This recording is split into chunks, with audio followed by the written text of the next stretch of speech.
So here's the thing about Mr. Peanut Butter's positive attitude in Bojack Horseman. It's kind of problematic, not only for his relationships with other people, but for his own emotional state as well. Mr. Peanut Butter is a pretty happy-go-lucky guy who enjoys spreading what he perceives as positive vibes and attempts to force himself to feel happy and satisfied as much as he can. However, despite the fact that my name may be PosiTVty and I often try to push more positive and supportive ideals or focus on the more positive aspects of television shows, it cannot be understated that this lifestyle led by Mr. Peanut Butter is not sustainable, nor is it healthy for anyone to take on, for several different reasons. The first being that covering up your emotions will only ever result in dissatisfaction, and refusing to analyze your own behavior or engage in conflict may prevent you from truly understanding what you want or who you are as a person, and thus you won't ever be able to change or grow. Mr. Peanut Butter forces himself into numerous different relationships with women that he doesn't really know, nor does he really try to get to know them on an intimate level. If things are positive and fun on the surface, he assumes that he can keep the good times rolling and that everything is a-okay. That conflict has no place, as anger is an ugly and negative emotion to him. So he continues the relationship until he eventually proposes and marries the woman, not allowing himself to feel angry or even exploring what he is feeling, simply keeping himself distracted with unimportant nonsense, as he tells Diane. The universe is a cruel, uncaring void. The key to being happy isn't to search for meaning, it's to just keep yourself busy with unimportant nonsense, and eventually, you'll be dead. I mean, it's no accident that he's been engaged 4 separate times and has been divorced thrice. We really explore this idea in Mr. Peanut Butter's Booze, where we get to see each of his relationships through the lens of Mr. Peanut Butter's annual Halloween party that he hosts at Bojack's house. In this episode, Diane correctly asserts that Mr. Peanut Butter keeps dating women who are young, likely because he assumes that they will keep things light and convivial, as he believes one should always do, but that also results in them still figuring out who they are as people and developing into completely different women while they are in a relationship with him, leaving Mr. Peanut Butter, who doesn't analyze his behavior and doesn't change, confused and hurt. And instead of dealing with these losses and truly looking at these relationships and what went wrong with them, he simply searches for a new one, making the same mistake over and over again, and remaining in the exact same emotional place for actual decades. Because he doesn't truly know why these relationships fell apart. Frankly, he doesn't even really know what he wants in a partner, or who he is as a person besides this party-loving, flamboyant, positive force in the world. He just keeps looking for relationships to pursue happiness and distract himself, not really knowing exactly what will actually make him happy and content on the inside, which is a common problem with this mindset of pursuing constant positivity, constant gratification. It's just not realistic. So anytime a romantic prospect pops up, he jumps onto it, thinking that it will automatically be the one that will secure him happiness for the rest of his life, and that will result in the most positive outcome for him. Realistically, though, we know that it isn't that easy at all. That just jumping headfirst into a marriage because things are simply congenial and nice between you two is absolutely a recipe for disaster, that you need to truly work to understand and support your partner before making that huge of a commitment, or you'll just end up right back with the lawyers, as Mr. Peanut Butter does every single time he gets married. And even when he himself is unhappy in the relationship or doesn't understand his partner or really vibe with them in any way, he just tries to still act as if everything is fine, as we first see with him and Katrina in the opening to Hank After Dark. She is flat out aggressively rude to him, but he simply awkwardly laughs it off and asserts that marriage is forever. He is forcibly trying to keep this relationship above water, in the sunlight, even as this anchor drags him down to the depths repeatedly. Or, with Diane, we see how Mr. Peanut Butter makes these same mistakes with her over and over again, even after he promises, in this Halloween episode, to never surprise her with a party ever again. And as much as they do actually fight over it, or as Diane tries to assert that she needs space from him, he still tries to force them to fit together and doesn't take much away from their disagreements. We do see him get upset with her from time to time, like when she doesn't call him in Bojack Kills, but there's not really any lengthy discussion between them about what it means for him to not know she's safe or why she was out in the first place. He just kind of goes back to bed, wanting to sleep through this anger rather than explore it. He's not really interested in following those unpleasant emotions and would rather cut them off and never deal with them again. I've spoken at length about how Diane and Mr. Peanut Butter's relationship is basically two inherently incompatible people desperately trying to make something work, albeit for different reasons. They both work extremely hard to save this marriage from failing, not really considering the fact that neither of them really wants to be in it anymore, including Mr. Peanut Butter, no matter how much he does actually love Diane or profess things to be okay. I know Diane is the one who ultimately suggested they split, which says a lot about Mr. Peanut Butter's unwillingness to call it quits or admit any sort of crushing blow or defeat, by the way, but Mr. Peanut Butter clearly isn't fulfilled by this relationship either. The last thing I want to do is hurt Diane,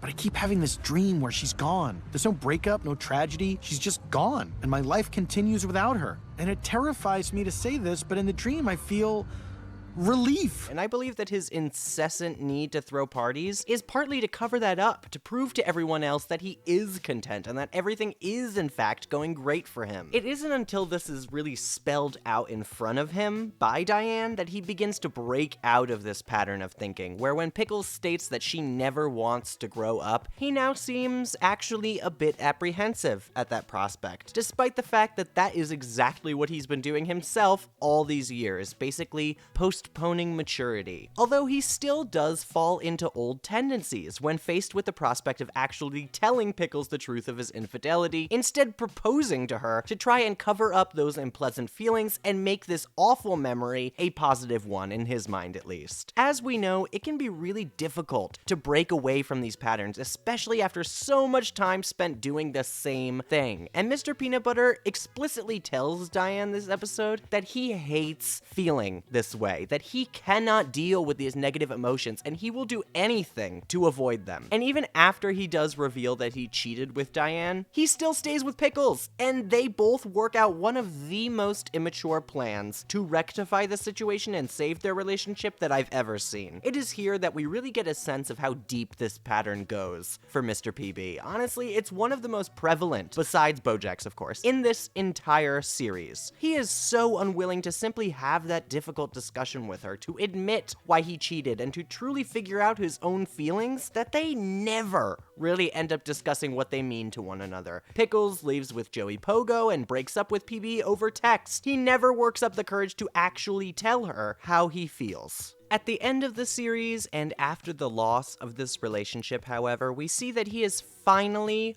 working at this, finally breaking this pattern, deciding to stay alone for a while to learn who he really is and what he really wants out of life, or as he puts it, learning how to be a me. He's always been one half of a couple, trying to put all of his eggs into that one basket, not really knowing what would actually make him happy. And I think this is really exemplified by him being able to kind of write an autobiography about his own experience, all about himself and not other people, who he is regardless of relationships. He always needed to give himself time to really think about his own future and what he wants outside of romance. What can make him happy or keep him fulfilled besides throwing all of his attention and time toward another woman? That distracting yourself and only pursuing happiness without any room for other emotions will result in him remaining in the exact same unsatisfactory place for far too long. Another reason that this can be damaging is that what you perceive as positive or generally good is subjective, and not everyone around you may react the same to what you consider to be a generous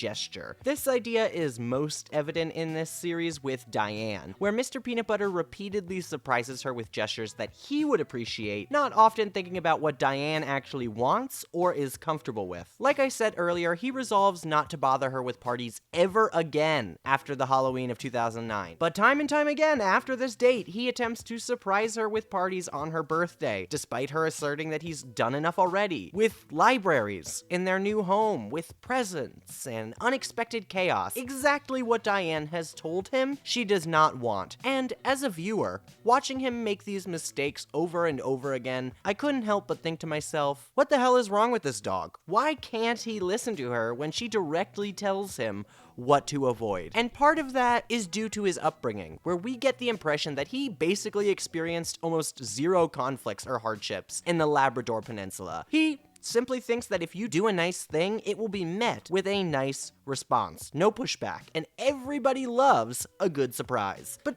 this simply isn't the truth. And now that he's in a larger, more diverse community, it's important that he learns how to be respectful and listen to others when they tell him what to avoid. He has to learn that not everyone's tastes align, and you can't force your own happiness onto others who don't wish to receive it. Everyone is built differently, and just because something appears beneficial to you, it doesn't mean everyone considers it to be so. In fact, those traditions that are secondhand to him, that were so ingrained in his healthy family where no one ever fought, which actually doesn't seem that healthy, actively hurt the emotions of others. Despite their optimistic intentions, those intentions might not always matter in other people's eyes, especially if you keep making the same mistakes. And there's nothing you can do to make things different either. He tries surprising Diane once, twice, in so many different ways with different flavors, but all of them equally bother her. There's no forcing people to like what you like, nor can you remold your preferences in a more presentable way for them to consume. At the end of the day, you just have to accept that people are different than you, and there isn't a one-size-fits-all solution to make someone's day or convey to them that you care about them. You know, I'd also cite his relationship with Bojack as a prominent example of this idea, where although yes, Bojack is rather curmudgeonly and unnecessarily rude to Mr. Peanutbutter and pushes people around him away, there is a definite disrespect to all the boundaries that Bojack attempts to set. Mr. Peanutbutter intrudes in Bojack's home, bursts into his personal conflicts, and involves himself in his life, even though Bojack protests them being friends from literally day one. And this friendship lasts for decades. And yes, while I do think this relationship was good for Bojack in the long run, as Mr. Peanutbutter was a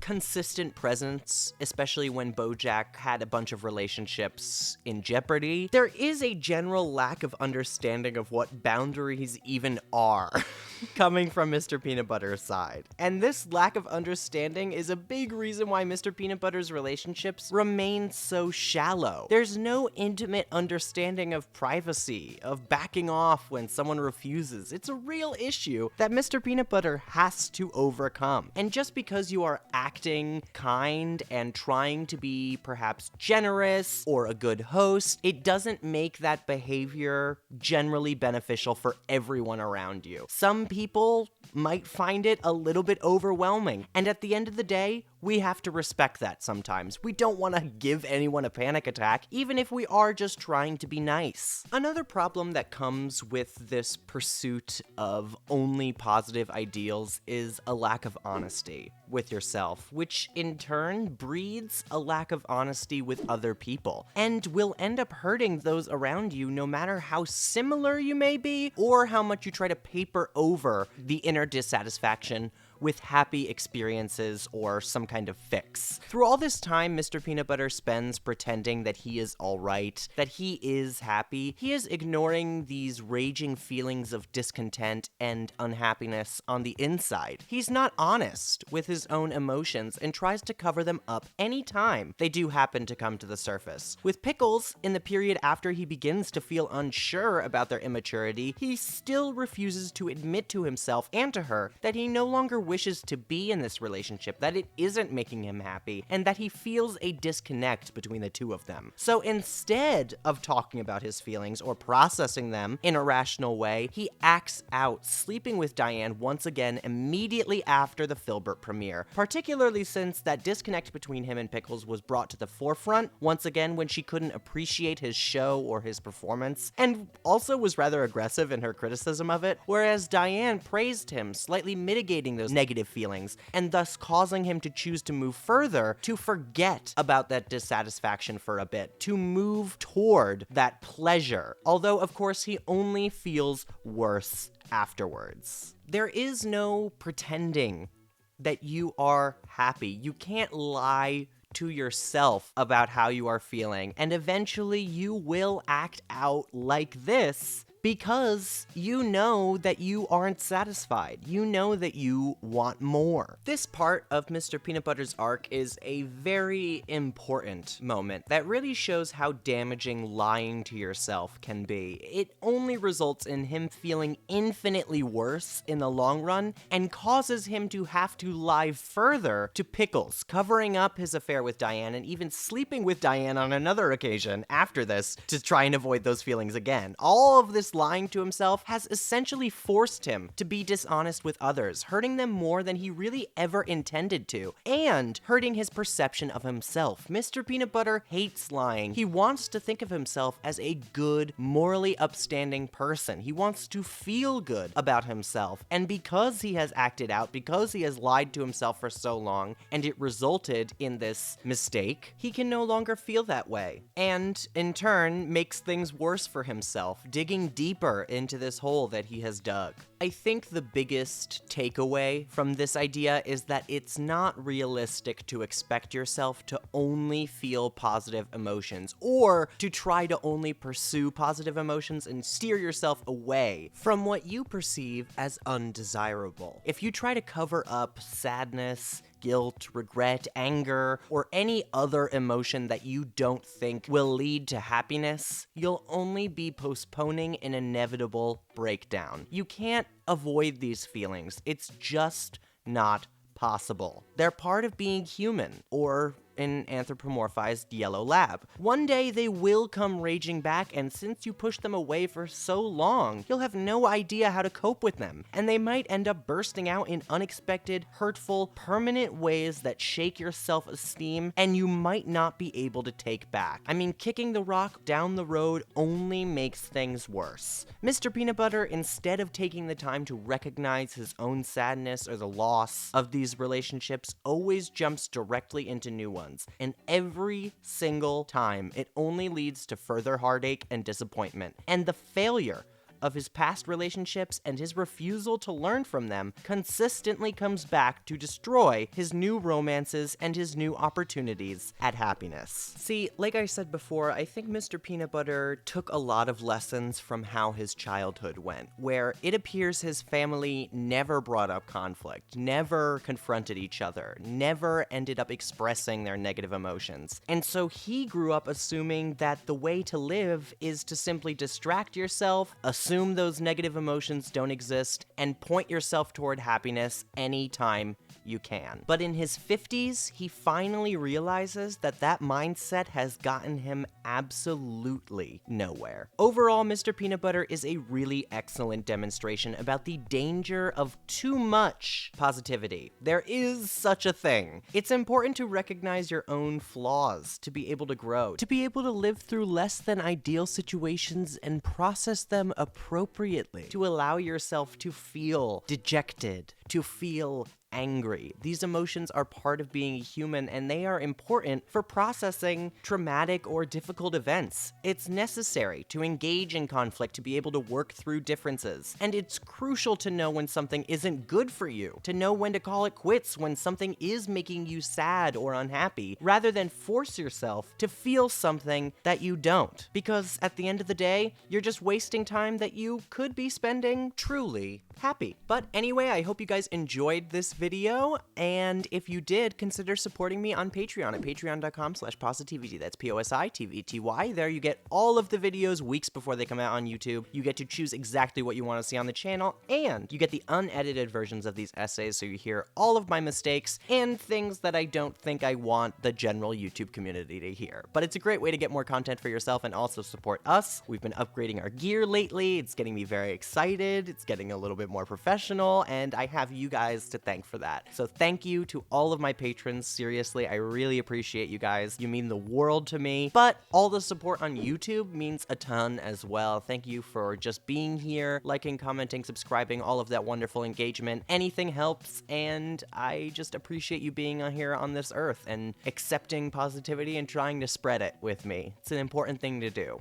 And I hope you're having a great week, because you deserve it. Give yourself a break every now and then. You know, if you've been beating yourself up lately, I don't know who needs to hear this, but you're doing okay, all right? You're doing the best you can. Don't worry about it. And I'll see you for the next video. Let me know what you think it should be.